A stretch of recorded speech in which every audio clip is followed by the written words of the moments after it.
আকাশবাণী আগরতলা। স্থানীয় সংবাদ পড়ছি চন্দন লেখাপাল। এখনকার বিশেষ বিশেষ খবর হলো, মুখ্যমন্ত্রী অধ্যাপক ডক্টর মানিক সাহা বলেছেন, জিএসটি চালু হওয়ার পর থেকে সারা দেশের সঙ্গে রাজ্যের জনগণও প্রত্যক্ষ ও পরোক্ষভাবে উপকৃত হচ্ছেন। প্রধানমন্ত্রী নরেন্দ্র মোদী আগামী সোমবার বিহারের ভাগলপুর থেকে প্রধানমন্ত্রী কিষাণ সম্মান নিধি প্রকল্পের 19তম কিস্তি প্রদান করবেন। প্রধানমন্ত্রী নরেন্দ্র মোদী আগামীকাল সকাল 11টায় আকাশবাণীর মন কি বাত অনুষ্ঠানে দেশ বিদেশের জনগণের সঙ্গে মত বিনিময় করবেন। সদরের অনূর্ধ্ব 15 বছরের ক্রিকেট প্রতিযোগিতায় চাম্পামুড়া কোচিং সেন্টার চ্যাম্পিয়ন হয়েছে। এবারে আসছে বিস্তারিত সংবাদে। মুখ্যমন্ত্রী অধ্যাপক ডক্টর মানিক সাহা বলেছেন, পণ্য পরিষেবা কর অর্থাৎ জিএসটি চালু হওয়ার পর থেকে সারা দেশের সঙ্গে রাজ্যের জনগণও প্রত্যক্ষ ও পরোক্ষভাবে উপকৃত হচ্ছেন। 2017-2018 অর্থ বছর থেকে রাজ্যেও জিএসটি সংগ্রহ ক্রমাগত বাড়ছে। 2023-2024 অর্থ বছরে জিএসটি সংগ্রহ 510 কোটি টাকার উপরে পৌঁছেছে। একই সঙ্গে ইন্টিগ্রেটেড জিএসটি সেটেলমেন্টও 1000 কোটি টাকা অতিক্রম করেছে। সরকারের কার্যকর নীতি, দক্ষ প্রশাসন এবং প্রযুক্তিগত অগ্রগতির ফলেই তা সম্ভব হয়েছে। আজ আগরতলার প্রজ্ঞা ভবনে অর্থ দপ্তরের ট্যাক্সেস অর্গানাইজেশন আয়োজিত জিএসটি সচেতনতামূলক অভিযানের উদ্বোধন করে মুখ্যমন্ত্রী কথা বলেন।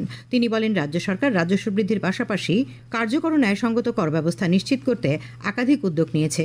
এরই অঙ্গ হিসেবে 2018 সালের আগস্ট মাসে ত্রিপুরা রোড ডেভেলপমেন্ট সেস চালু করা হয়েছিল, যা রাজ্যের রাজস্ব বৃদ্ধিতে গুরুত্বপূর্ণ ভূমিকা রাখছে। 2018-2019 অর্থ বছরে সেস সংগ্রহের পরিমাণ ছিল 27 কোটি 75 লক্ষ টাকা, যা 2023-2024 অর্থ বছরে বেড়ে 374 কোটি 52 লক্ষ টাকা হয়েছে। তিনি আরও বলেন, জিএসটি জ্ঞান কেন্দ্র চালু হওয়ার ফলে করদাতাদের ট্যাক্স ফাইলিং করা সহজতর হবে। তাছাড়া চ্যাটবোর্ড সুবিধা চালুর ফলে করদাতা, আধিকারিক এবং সাধারণ মানুষ উপকৃত হবেন। সেস রাজস্ব 58% বৃদ্ধি পেয়েছে। অনুষ্ঠানে মুখ্যমন্ত্রী জিএসটি জ্ঞান কেন্দ্রের উদ্বোধন এবং জিরো ফেক রেজিস্ট্রেশন মিশনের সূচনা করেন। অর্থমন্ত্রী প্রণজিৎ সিংহ রায় বলেন, জিএসটি চালু হয় রাজ্যে কর ব্যবস্থায় স্বচ্ছতা এবং কর বৃদ্ধি প্রতিফলিত হচ্ছে। জিএসটি জ্ঞান কেন্দ্র, মিশন জিরো ফেক রেজিস্ট্রেশন, কর সাথী পোর্টাল চালু জনগণ ও করদাতাদের সহায়ক হবে। মুখ্য সচিব জে কে সিনহা এআই চালিত চ্যাটবোর্ড কর সাথীর সূচনা করেন। প্রধানমন্ত্রী নরেন্দ্র মোদী আগামী সোমবার বিহারের ভাগলপুর থেকে প্রধানমন্ত্রী কিষাণ সম্মান নিধি প্রকল্পের 19তম কিস্তি প্রদান করবেন। এই প্রকল্পে জমির মালিকানা রয়েছে এমন কৃষকদের 3 কিস্তিতে বার্ষিক 6,000 টাকা করে প্রদান করা হয়। কেন্দ্রীয় কৃষি ও কৃষক কল্যাণ মন্ত্রী শিবরাজ সিং চৌহান বলেছেন যে, কেন্দ্রীয় ও রাজ্য সরকারের প্রকল্প সম্পর্কে সচেতনতা তৈরির জন্য কিস্তি প্রদানের দিনটিকে কিষাণ সম্মান সমারোহ হিসেবে পালন করা হবে।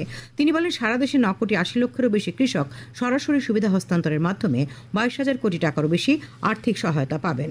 শ্রী চৌহান বলেন, কৃষক কল্যাণ মোদী সরকারের সর্বোচ্চ অগ্রাধিকার। তিনি আরও বলেন, প্রধানমন্ত্রী কিষাণ প্রকল্পের আওতায় দেশের 11 কোটিরও বেশি কৃষক পরিবারকে এখনও পর্যন্ত 3 কোটি 46 লক্ষ টাকারও বেশি ঋণ দেওয়া হয়েছে।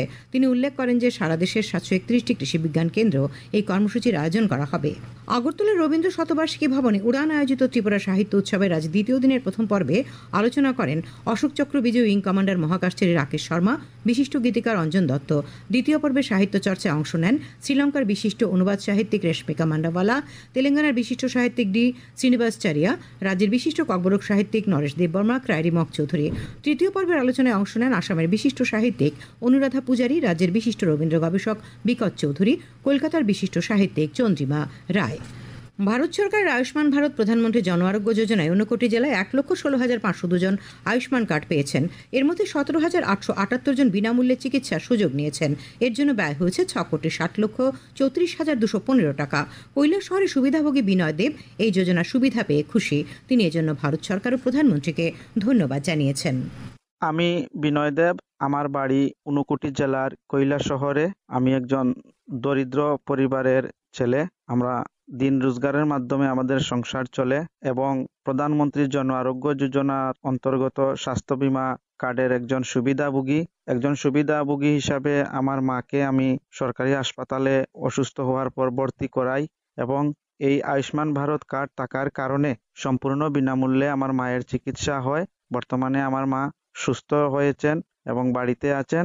খবর প্রচারিত হচ্ছে আকাশবাণীর আগরতলা কেন্দ্র থেকে। আকাশবাণীর সংবাদের আপডেট পেতে লগ ইন করুন www.newsonair.com এবং নিউজ অন এয়ার অ্যাপ এবং টুইটার ও ফেসবুক প্ল্যাটফর্মে এআইআর নিউজ অ্যালার্টসে। ইউটিউবে লক্ষ্য করুন নিউজ অন এয়ার অফিসিয়াল। এছাড়াও আকাশবাণী আগরতলার সংবাদ আপডেট পেতে দেখুন টুইটার বা এক্স হ্যান্ডেলে আকাশবাণী নিউজ আগরতলা, ফেসবুকে এআইআর নিউজ আগরতলা এবং ইউটিউবে আকাশবাণী নিউজ আগরতলা। প্রধানমন্ত্রী নরেন্দ্র মোদী আগামীকাল সকাল 11টায় আকাশবাণীর মন কি বাত অনুষ্ঠানে দেশ বিদেশের জনগণের সঙ্গে মত বিনিময় করবেন। এটি মন কি বাতের 119তম পর্ব। এই অনুষ্ঠানটি আকাশবাণী ও দূরদর্শনের সমস্ত নেটওয়ার্ক, আকাশবাণীর সংবাদ ওয়েবসাইট www.newsonair.com এবং নিউজ অন এয়ার মোবাইল অ্যাপে শোনা যাবে। অনুষ্ঠানটি আকাশবাণী ডিডি নিউজ, প্রধানমন্ত্রীর দপ্তর তথা তথ্য সম্প্রচার মন্ত্রকের ইউটিউব চ্যানেলেও শুনতে পাওয়া যাবে। অনুষ্ঠানের অব্যবহিত পরেই তার আঞ্চলিক ভাষার অনুবাদ শোনা যাবে। আঞ্চলিক ভাষার অনুষ্ঠানটি রাত 8টায় পুনঃপ্রচার করা হবে। এখন মহাকুম্ভের খবর।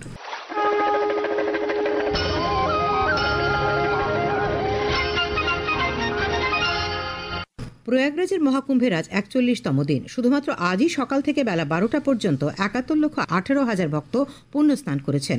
13 জানুয়ারি থেকে শুরু করে এ পর্যন্ত 60 কোটি 2 লক্ষেরও বেশি ভক্ত পুণ্যস্নান করেছেন। উল্লেখ্য, গত 13 জানুয়ারি থেকে শুরু হওয়া কুম্ভমেলা চলবে আগামী 26শে ফেব্রুয়ারি পর্যন্ত।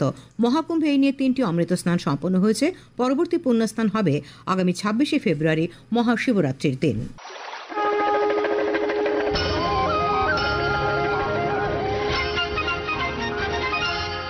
বিশ্ব চিন্তন দিবস উপলক্ষে আজ ক্রীড়া দপ্তর, ভারত স্কাউটস অ্যান্ড গাইডসের যৌথ উদ্যোগে বাধারঘাটের স্পোর্টস কমপ্লেক্সের রাইমা সুইমিং পুল প্রাঙ্গণে রক্তদান শিবির ও সাংস্কৃতিক অনুষ্ঠানের আয়োজন করা হয়।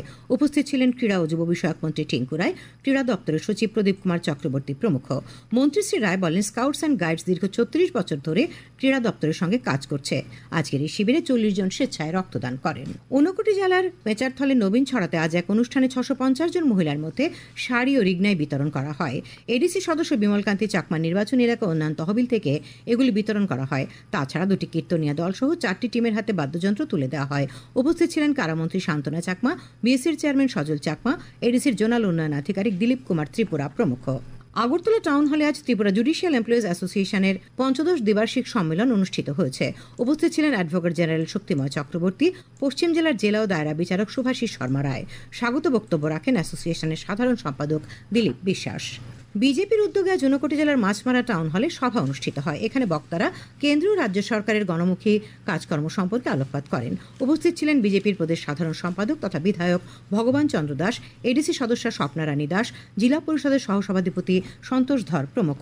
খেলার খবর। ত্রিপুরা ক্রিকেট অ্যাসোসিয়েশন পরিচালিত সদরের অনূর্ধ্ব 15 বছরের ক্রিকেট প্রতিযোগিতায় চাম্পামুড়া কোচিং সেন্টার চ্যাম্পিয়ন হয়েছে। আজ আসরের ফাইনাল খেলায় চাম্পামুড়া কোচিং সেন্টার 3 উইকেটে এডিনগর কোচিং সেন্টারকে পরাজিত করে। নরসিংগড়ের পঞ্চায়েত মাঠে এডিনগর কোচিং সেন্টার প্রথমে ব্যাট করতে নেমে 49 ওভার 3 বলে সবকটি উইকেট হারিয়ে 171 রান করে। জবাবে চাম্পামুড়া কোচিং সেন্টার 40 ওভার 3 বলে 7 উইকেট হারিয়ে জয়ের জন্য প্রয়োজনীয় রান সংগ্রহ করে নেয়। আগামী 24শে ফেব্রুয়ারি থেকে রাজ্যে শুরু হচ্ছে 73তম বিএন মল্লিক স্মৃতি all India police football championship. এই প্রতিযোগিতায় যোগ দেওয়ার জন্য বহির্রাজ্যের সবকটি দল ইতিমধ্যেই রাজ্যে এসে পৌঁছেছে। আজ সন্ধ্যায় আগরতলায় পৌঁছেছে গুজরাট, বিহার, উত্তরপ্রদেশ এবং পশ্চিমবঙ্গের দল। উল্লেখ করা যেতে পারে এই টুর্নামেন্টে মোট 45টি দল অংশ নেবে। এর মধ্যে বহির্রাজ্যের রয়েছে 43টি এবং ত্রিপুরার 2টি দল। টুর্নামেন্টে মহিলা দল রয়েছে 9টি। প্রতিযোগিতা চলবে 7ই মার্চ পর্যন্ত। 25টি রাজ্য, 4টি কেন্দ্রশাসিত অঞ্চল এবং 7টি কেন্দ্রীয় বাহিনী থেকে 1500-র মতো ফুটবলার এই প্রতিযোগিতায় অংশ নিচ্ছেন। রাজ্যের 5টি অ্যাস্ট্রোটার্ফ ফুটবল মাঠে প্রতিযোগিতা হবে। আগরতলার পাশাপাশি জিরানিয়া, মোহনপুর, জম্পুইজলা এবং উদয়পুরে পুরুষ ও মহিলা ফুটবলাররা তাদের ক্রীড়া নৈপুণ্য প্রদর্শন করবেন। লিগ কাম নকআউট পর্যায়ে অনুষ্ঠিত প্রতিযোগিতায় নকআউট পর্যায়ের অধিকাংশ ম্যাচই হবে আগরতলায়। সব মিলিয়ে প্রতিযোগিতায় 102টি ম্যাচ হবে। এর মধ্যে পুরুষ ফুটবল টিম 81টি এবং মহিলা ফুটবল টিম 21টি।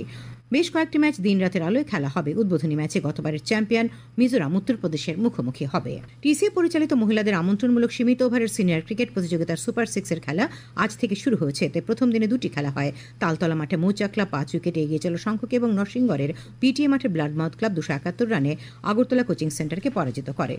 আবহাওয়া। আগামীকাল আকাশ আংশিক মেঘাচ্ছন্ন থাকবে। রাজ্যের কিছু কিছু জায়গায় হালকা থেকে মাঝারি পর্যায়ে বৃষ্টিপাতের সম্ভাবনা রয়েছে। আগামীকাল তাপমাত্রা সর্বোচ্চ 32 ডিগ্রি সেলসিয়াস এবং সর্বনিম্ন 17 ডিগ্রি সেলসিয়াসের কাছাকাছি থাকবে।